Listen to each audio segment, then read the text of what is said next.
ఏ age నుంచి వాళ్ళు diagnose అంటే లైక్ రెగ్యులర్ చెకప్ చేసుకోవడం మంచిదంటారు? సిమ్టమ్స్ రాకపోతే they can start doing a general health checkup from the age of 50 years.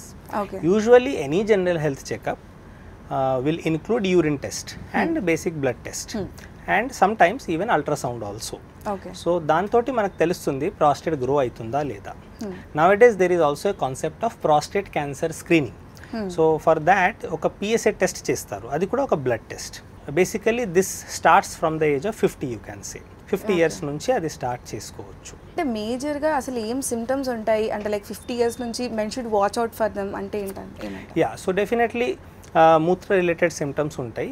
So mainly like చాలా తొందరగా యూరిన్ రావడం అండ్ చాలా గట్టిగా యూరిన్ చేయాలని ఉండడం, చాలా ఫోర్స్ తోటి యూరిన్ చేయాలి అట్లా ఫీలింగ్ రావడం, యూరిన్ వేగం ఆర్ స్పీడ్ చాలా తక్కువ రావడం, ఇంకా కాల్ పక్కన పడిపోవడం అండ్ కంట్రోల్ కూడా చాలా తక్కువ అవ్వడం, యూరిన్ లీకేజ్ అవ్వడం and at the end of the urination కొంచెం డ్రాప్స్ యూరిన్ అండర్ గార్మెంట్స్లో సోక్ అవుతాయి, దానికి డ్రిబ్లింగ్ అంటాము.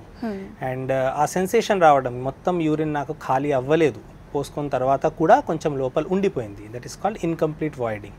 సో ఇట్లాంటివి సిమ్టమ్స్ ఉంటాయి. So usually we divided into storage symptom which includes frequency, urgency and night time voiding or నొక్ట్యూరియా.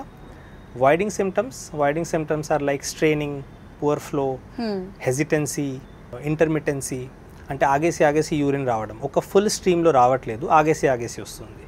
And lastly post micturition symptoms, after passing urine we are feeling that urine సరిగా ఖాళీ అవ్వలేదు, incomplete voiding or dribbling. So ఈ మొత్తం సిమ్టమ్స్ని మేము LUTS, lower urinary tract symptoms అంటాము.